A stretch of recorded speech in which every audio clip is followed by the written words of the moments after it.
자, 오늘 본문 말씀을 보게 되면 사도 바울은 그의 영적인 아들인 디모데에게 다음과 같이 유언의 말씀을 주고 있습니다. 14절 말씀을 보게 되면 너는 배우고 확신한 일에 거하라. 이제 그렇게 말씀하면서 그 다음 구절에서 이미 과거 어느 시점인지는 잘 모르겠지만 그러나 과거에 하나님의 말씀을 접하고 그리고 그 말씀을 이미 배웠다 하는 것을 암시하는 구절이 나오죠. 바로 그것이 내가 누구에게서 배운 것을 알며 이런 표현이 나오고 있습니다.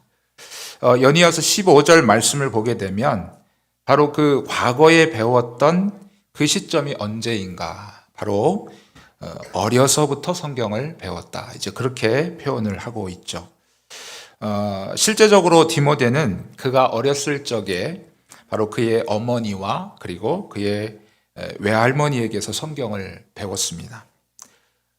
디모데는 어릴 적부터 배웠던 이 말씀이 그를 더욱 성장시키고 더 나아가서는 바로 사도 바울을 이어서 복음을 전하는 선교사이자 또 목회자로서 든든히 세워져 가는 그러한 원동력이 되어졌다 하는 것입니다.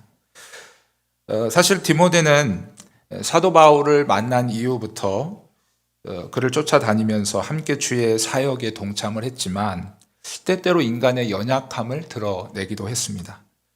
디모데 후서 1장에 보게 되면 디모데는 견딜 수 없는 두려움에 휩싸이게 되죠.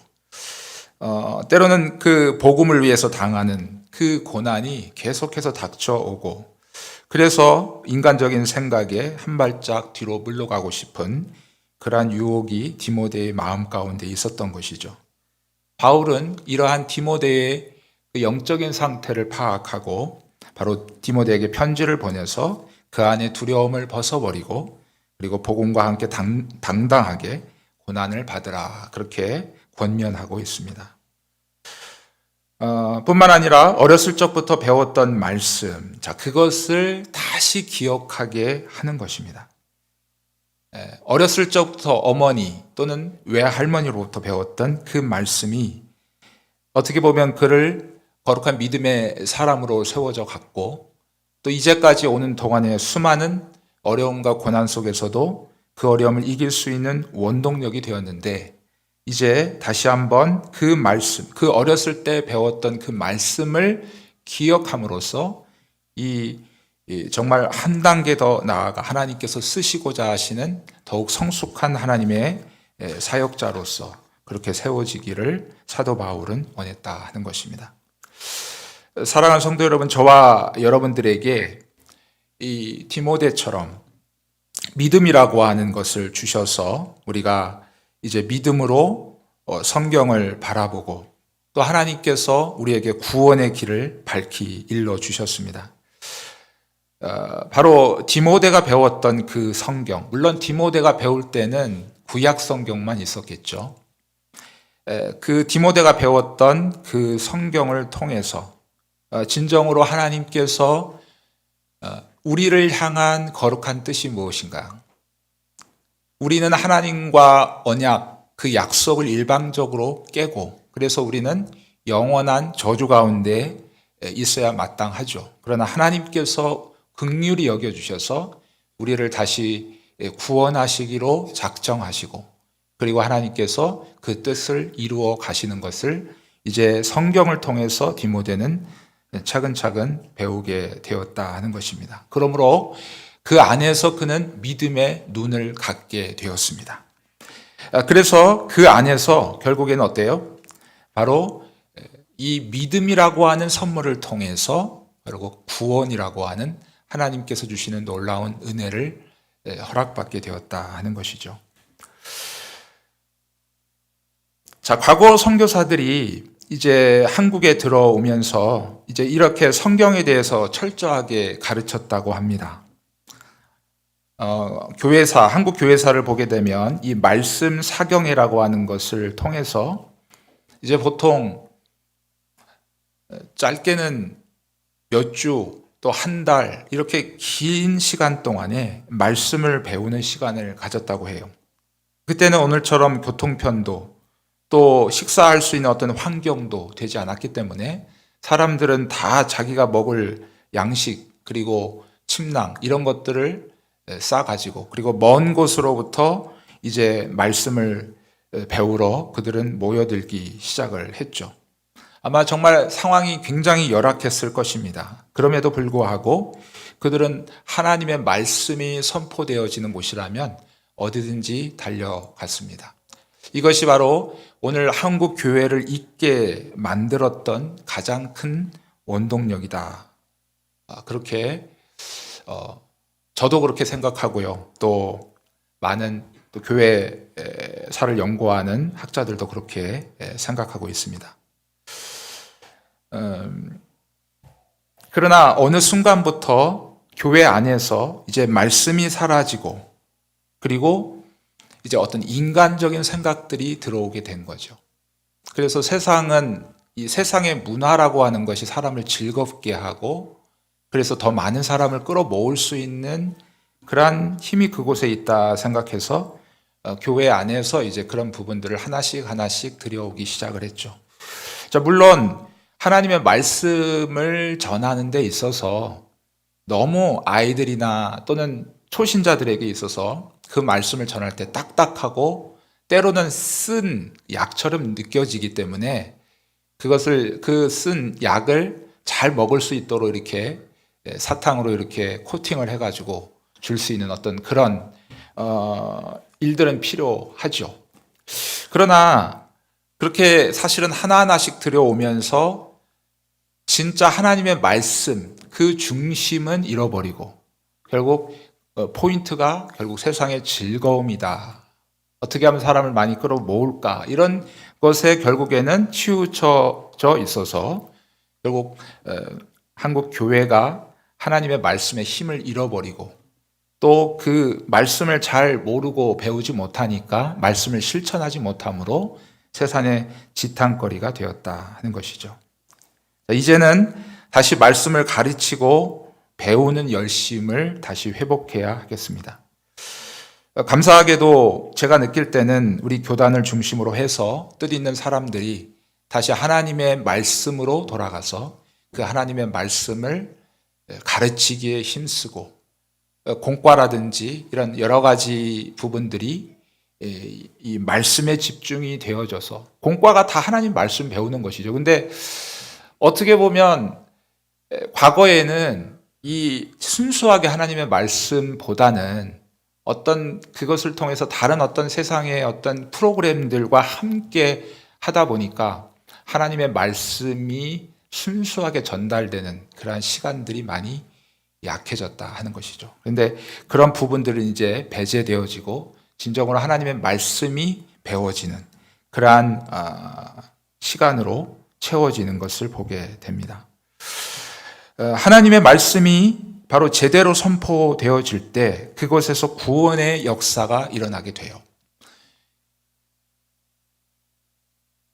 저는 아직 아이들이 어려서 잘 모르겠지만 이제 이 자리에 혹시 중고등부 10대를 둔 자녀분들 계시다면 아마 그런 생각을 하실 거예요. 여러 가지 말이 있겠지만 저들의 세상과 우리가 사는 세상은 다르다. 전혀 다르다. 같은 공간에 있는데 같은 지구라고 하는 공간 안에 있는데 아니 대한민국 문화라고 하는 건데 가운데 살고 있는데 그들이 사는 삶은 다르고 그러니까 그들이 기존 기성세대를 보면 전혀 이해하지 못하는 거죠. 또 기성세대도 그들을 보게 되면 이해하지 못하는 그러한 삶의 현장, 그러한 모습이죠.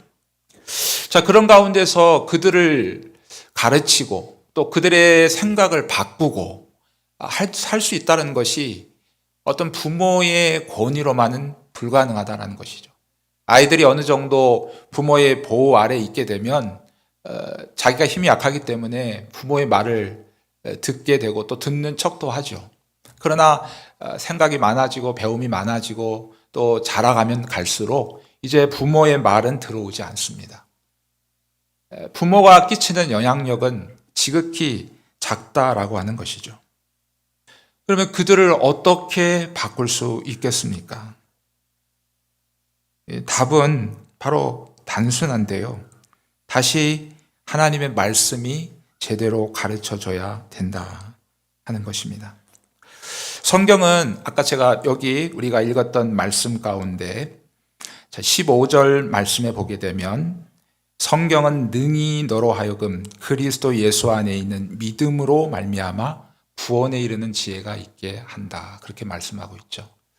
세상에는 예수 믿지 않는 사람들도 성경을 읽습니다. 어떤 교양적으로 또는 어떤 예수의 어떤 선한 그러한 도덕적이고 윤리적인 행위를 본받기 위해서 그런 어떤 도덕적이고 윤리적인 면에서 읽는 사람들도 있죠.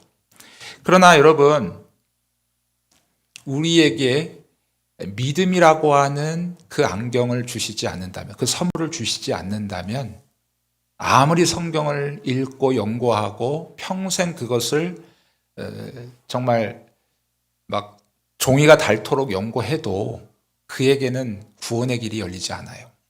하나님께서 믿음이라고 하는 선물을 주셔야만 그 안에서 하나님께서 우리를 향한 그 큰 사랑과 우리를 향한 그 구원의 하나님의 거룩한 뜻을 알게 된다는 것이죠. 바로 성경은 바로 그러한 능력을 갖고 있어요. 세상 사람들이 다 원하는 것이 그렇지 않습니까? 이 땅 가운데서 돈 많은 것, 인기 많은 것, 그런 거 추구하고 살지만 실제적으로 죽음이 다가오면 두려움 가운데 휩싸여서 결국 죽음 앞에 모든 것을 포기해버리고 맙니다. 그러나 여러분, 성경은 바로 그 죽음을 초월해서 우리에게 영원한 세계까지 진정한 삶의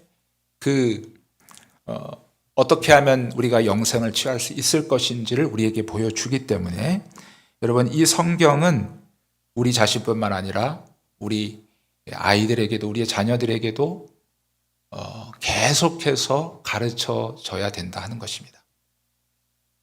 문자적으로 가르치는 것으로 끝나지 않고 그것들이 그들에게 가르쳐짐으로 인해서 교회에서 공과 공부를 통해서든지요, 설교를 통해서든지요, 아니면 집에서 가정 예배를 통해서든지 어떤 형태의 그 교육을 통해서든지 우리가 기도해야 될 것은 그들이 그 성경을 그냥 문자적으로 끝나는 것이 아니라 그래서 성경 지식만 많아지고 그런 것이 아니고 그들 안에 믿음의 눈이 열려지도록 위해서 기도해야 되죠.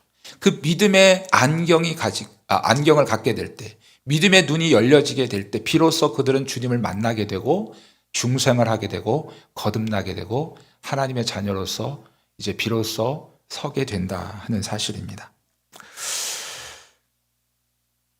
여러분, 우리가 이 복음은 교회 외부에 있는 사람들에게만 전해야 되지라고 생각하지만 그러나 실상은 그렇지 않죠.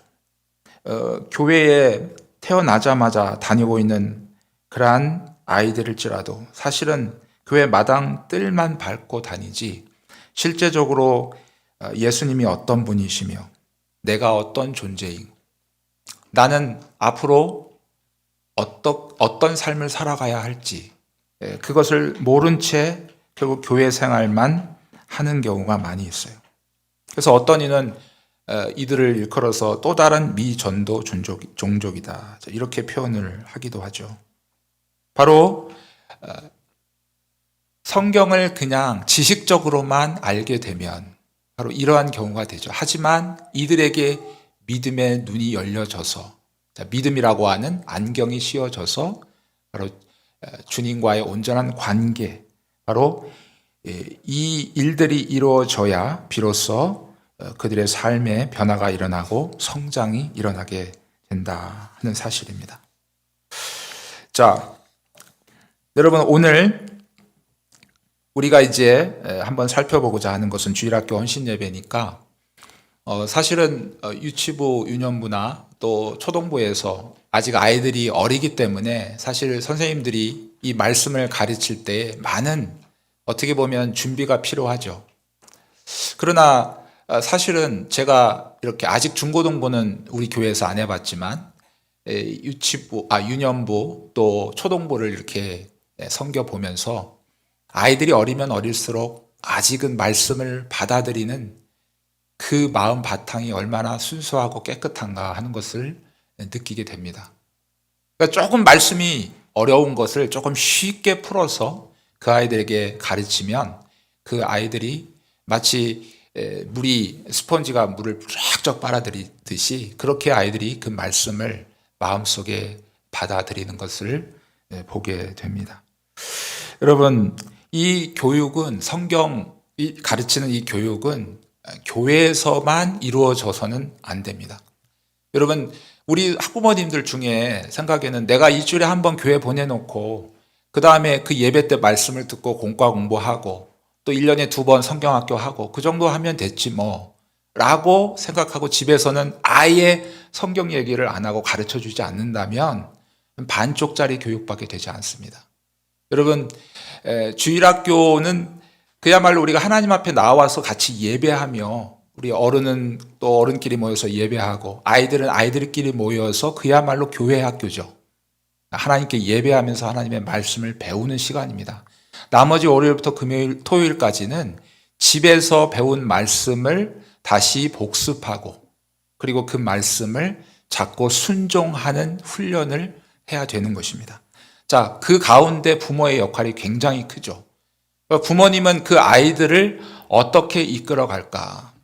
아까 여기 여러분이 우리가 읽지 않았지만 우리 디모데 후서 3장 10절 말씀에 보게 되면 자, 사도 바울이 그렇게 디모데에게 얘기합니다. 나의 교훈과 행실과 의향과 그리고 믿음과 오래 참 이렇게 쭉 얘기하는데요. 자, 여기에서 나의 교훈은 뭘까요? 사도 바울이 대중을 향해서든지 각 개인을 향해서든지 선포했던 말씀이죠. 하나님의 말씀. 자, 디모데에게 또 가르쳤을 거 아닙니까? 디모데에게 실제적으로 가르쳤던 그 말씀. 그 다음에 행실은 뭘까요? 사도 바울이 선포한 대로 살았던 그의 삶이죠. 그의 삶을 옆에서 지켜보면서 그것이 그에게 또 다른 메시지가 되는 것입니다. 자, 의향은 뭘까요? 자, 그럼으로써 삶의 목적, 내가 무엇을 위해 살아야 되는 것인가?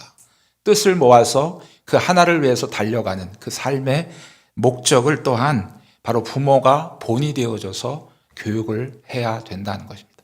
단순히 그냥 성경 내용을 가르치고 그런 것에서 지나지 않고 우리는 더 이 자녀를 사실은요, 하나님께서 우리에게 맡기셨다고 여러분이 생각하시잖아요. 그죠? 그래서 청지기, 내 것이 아니잖아요. 하나님께서 우리에게 그 어린 유년 시절을 맡기셨어요. 그 시절을 맡기셨단 말이에요. 그런 그 맡겨진 자녀들에 있어서 우리가 해야 될 일은 바로 그들에게 말씀을 전해주고 또 그 말씀대로 살아가는 모습을 보여줘야 돼요. 부모도 때로는 완전하지 않기 때문에 실수하죠. 그러면 아이들 앞에 실수하면 여러분, 나는 부모이고 나는 권위자니까 그 잘못된 것도 그냥 다 묻어갈 거야. 그러면서 아이들에게 사과하지 않습니다.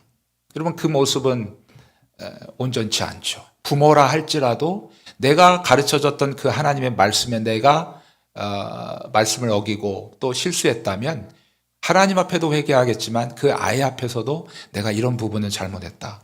그렇게 솔직하게 고백하면서 함께 기도함으로 세워져 갈 수 있는 그러한 부모가 되어줘야 되겠다 하는 것입니다. 자, 그래서 여러분, 제가 오늘 이 시간에 뭐 더 깊게 말씀드려지기보다는 가장 큰 축, 두 축이 있습니다. 오늘 제가 말씀드리는 첫 번째 축은 바로 성경은 믿음을 통해서 구원을 주시는 놀라운 책이다 하는 것이에요. 그래서 우리가 아까 제가 말씀드린 것처럼 그 말씀을 가르치면서 그들이 믿음을 가지도록 위해서 계속해서 교사 선생님들도 기도해 주시고 또 우리 부모님들도 그렇게 기도해 주셔야 된다 하는 것이죠. 자, 또 다른 한 축은 자, 성경은 자, 우리를 구원하는 하나님의 자녀로 바꿔주는 이 구원하는 능력도 있지만 또 다른 한 축은 우리를 구원받은 하나님의 백성들을 이 땅에서 성화된 삶으로 이끌어가는 그러한 능력도 가지고 있다. 자, 그것이 바로 오늘 15절 말씀입니다. 죄송합니다. 16절 말씀입니다. 자, 16절 말씀 같이 한번 읽어보도록 하겠습니다. 시작. 모든 성경은 하나님의 감동으로 된 것으로 교훈과 책망과 바르게 함과 의로 교육하기에 유익하니. 아멘. 자, 여러분, 하나님의 말씀은요, 첫 번째 우리에게 교훈을 가져다 준대요. 자, 그럼으로써 이 교훈을 우리에게 주심으로써 우리의 믿음이 점점 자라가게 된다 하는 것입니다. 자, 성경에는 많은 인물들이 나와요. 자, 성경이라 하니까 믿음이 좋은 사람만, 그리고 하나님의 뜻에 합당하게 행했던 사람만 나오는 것이 아니죠. 물론 믿음이 좋은 사람들, 다윗과 같은, 또 다니엘과 같은, 이런 엘리야와 같은 이런 사람들도 나오지만, 그러나 우리가 본받지 말아야 할 하나님을 불순종했던 그러한 사람들도 나오죠. 사울이 그러하고 불순종한 이스라엘의 여러 왕들, 그죠? 내려가면서 하나님의 말씀을 거스리고 우상 숭배하고, 그래서 또 하나님의 징계를 받고, 이런 그 왕들, 또 신약으로 오게 되면 가룟 유다와 같은 사람, 예수님의 제자였지만 결국 예수님을 팔아버린 가룟 유다와 같은 이러한 사람들의 삶이 소개되어져 있어요. 그래서 우리가 성경을 읽다 보면은 조금 이렇게 착각할 수가 있어요. 아브라함은 믿음의 조상이지. 나하고는 전혀 성정이 다른 사람인가 보다. 이렇게 생각할 수 있거든요.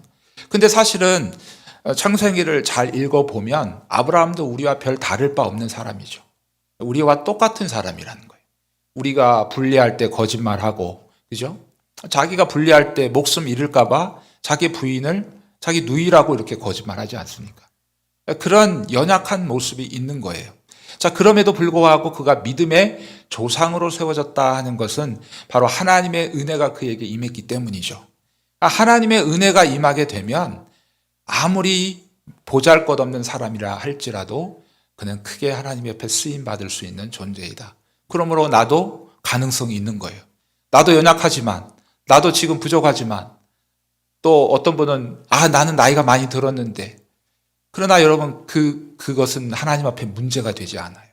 하나님의 은혜가 임하기만 하면 우리는 정말 믿음의 조상처럼, 아브라함처럼 그렇게 우리가 하나님 앞에 높이 들려서 많은 사람들에게 정말 하나님의 거룩한 사역자로 쓰임을 받을 수 있다는 사실입니다. 여러분, 이렇듯 성경은 우리에게 교훈을 가져다 줘요. 그러니까 이런 사람들은 이런 일을 행함으로 하나님께 칭찬을 받고, 이런 사람들은 이런 일을 행함으로 하나님께 책망을 받았다 하는 것을 성경을 통해서 우리가 알게 되죠. 그럼으로써 우리는 간접적으로 그러한 여러 가지 영적인 어떤 삶을 경험함으로 여러분 우리가 다시 믿음이 성장하게 되는, 더 성숙하게 되는 그러한 유익이 있다. 바로 성경은 바로 이렇게 우리에게 교훈을 가져다 준다는 것입니다. 두 번째는 성경은 바로 우리를 책망하기도 하죠. 자, 이 말씀 너무나도 잘 아실 거예요.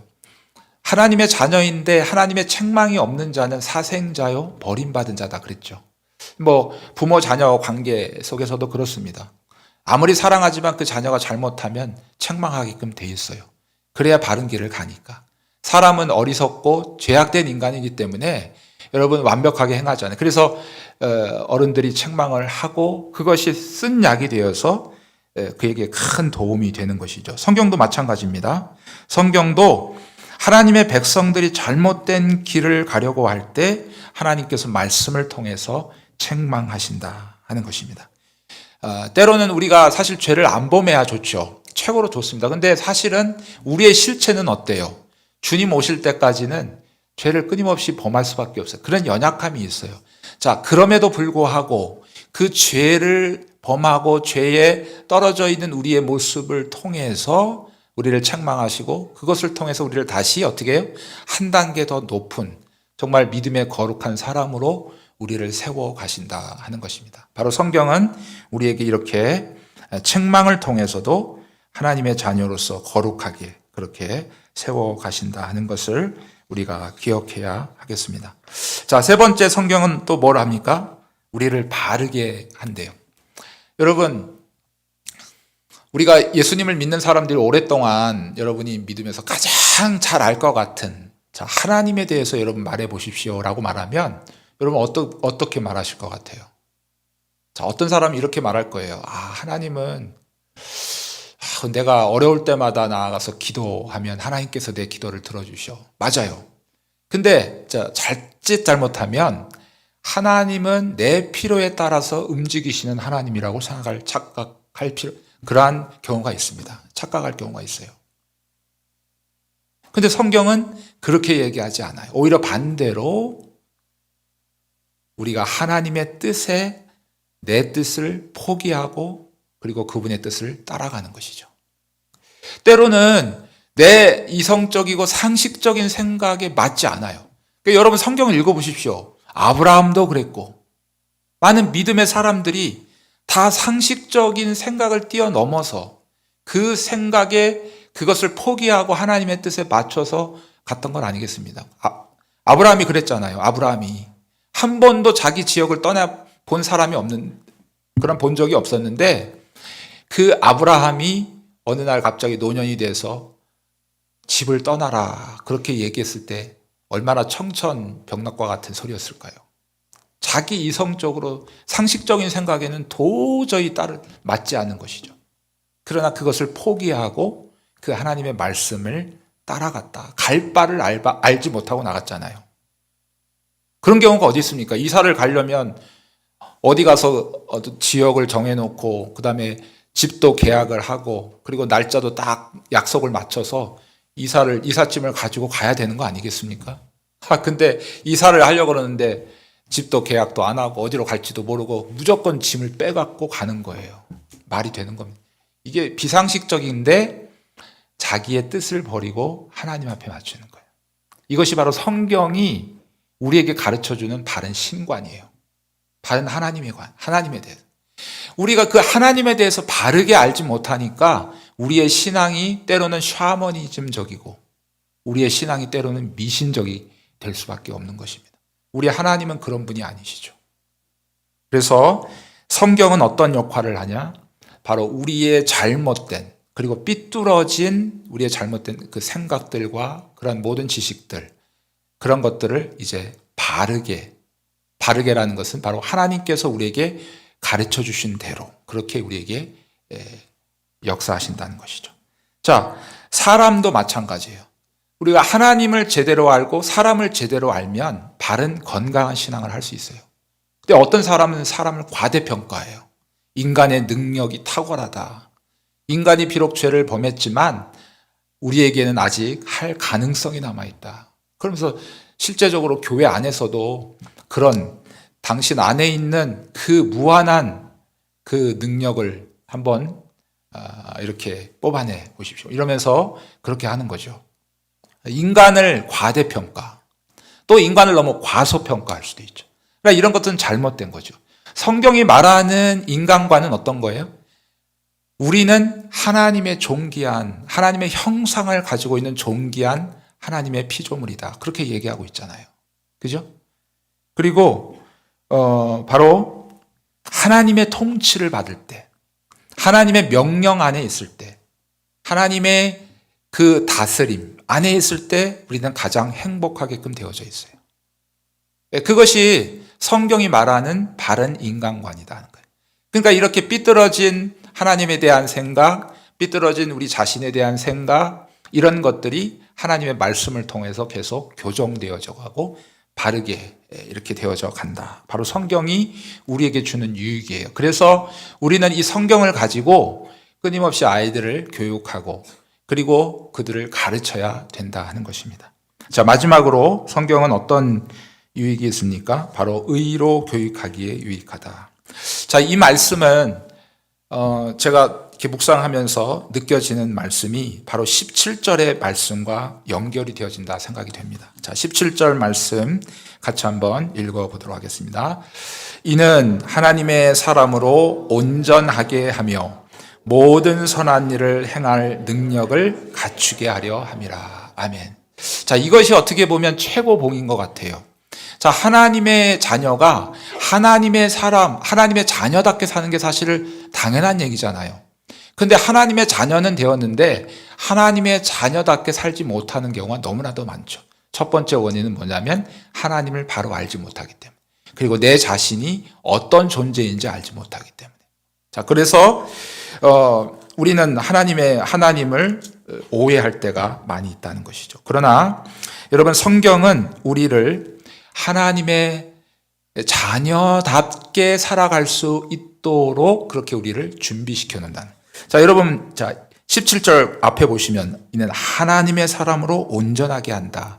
그러니까 온전하게 한다니까 실수도 없고 완벽하게 해준다라는 얘기가 아니고요. 자, 하나님의 사람으로서 갖추어야 될 그런 모든 것들을 완벽하게 준비시켜 놓는다는 얘기죠. 자, 그 뒤에 나오잖아요. 자, 온전하게 하면 모든 선한 일을 행할 능력을 어떻게 해요? 갖추게 하려 합니다. 자, 이 갖추게 하려 함이 앞에 나온 온전하게 하며라는 말과 같은 말이죠. 그러니까 우리는 하나님의 자녀로서 하나님의 말씀을 순종하고 또 그것을 따라가는 것을 기뻐하는 그러한 삶으로 우리를 성경이 만들어준다는 거예요. 그러니까 여러분, 억지로 하나님의 말씀을 막 지키려고 해서 지켜지는 것도 아니고, 또 하나님의 말씀을 지키라고 하십시오 설교 시간에 들을 때 그것이 여러분 짐으로 느껴질 필요도 없어요. 왜? 성경은 우리로 하여금 하나님의 자녀이니까 하나님의 자녀로서 행할 수 있는 능력을 갖추도록 해준다는 거예요. 그러니까 여러분, 자녀들에게 대해서 여러분이 보기에 너 이거 고쳐야 돼, 이거 고쳐야 돼 막 하면서 여러분 할 필요가 없어요. 하나님의 말씀을 계속해서 가르쳐주고, 그리고 때로는 여러분과 함께 하라고 그랬죠. 부모님인 경우는 선생님도 마찬가지예요. 함께 기도하고 함께 세워주면서 그렇게 하면서 여러분 함께 나가게 될 때 그 아이들이 그 연약함에서 벗어나게 되고 그 연약함에서 이제는 온전한 하나님의 자녀로 세워질 수 있게 된다는 거예요. 여러분, 한국 교회사를 연구했던 학자들이 우리 한국 교회에 그렇게 여러분 그 말씀 사경에 이뤄지고, 그리고 많은 사람들이 말씀을 사모하면서 그렇게 모여들었을 때 그냥 말씀만 배우고 끝난 것이 아니죠. 거기에서 역사가 일어났잖아요. 평양이라는 도시는 원래 기생이 활보하던 그러한 도시래잖아요. 네, 소돔과 고모라처럼, 그죠? 그런 곳이었는데 그곳에 복음이 들어가고 하나님의 말씀을 배우는 사람들이 많아지니까 어떻게 돼요? 거기에 술집들이 자연스럽게 사라지죠. 마치 여러분 빛이 비춰지면 어두움이 온데간데 없이 사라지는 것처럼. 그런 역사가 여러분 이 한국 교회를 세우게 되는 원동력이 되었어. 이제는 그것을 다시 회복을 해야 됩니다. 아직은 미숙하고 아직은 부족하지만 우리 이 주일학교 온신 예배를 통해서 먼저 우리 아이들의 교육을 맡은 우리 선생님들 정말 귀한 사명을 주신 것 같아요. 아이들에게 가르치는 것만으로 끝나는 것이 아니고 가르치는 그 행위를 통해서 우리 자신이 더욱 성숙하게 되는 은혜를 또한 주실 줄 믿습니다. 뿐만 아니라 우리 부모님들도 함께 그 말씀을 가르치고 그리고 함께 그 말씀을 지켜나가는 가운데 우리 아이들이 믿음 위에 온전히 세워질 수 있도록, 또 이곳에 앉아 계신 많은 성도님들도 또 우리 주일학교를 위해서 정말 우리 주일학교가 비록 수는 작아도 정말 그냥 가서 여기에 술집 세우면 안 됩니다. 그렇게 하지 않았다니까요. 그 사람들이 가는 곳에 술집이 부끄러워서 더 이상 서 있을 수 없는 그런 존재로 그들이 만들어졌어요. 우리 한국 교회 역사가 그렇습니다. 이게 불가능한 일이 아니에요. 지금도 다시 얼마든지 이렇게 일어날 수 있는 성령의 역사하심. 이것이 진정한 부흥의 역사입니다.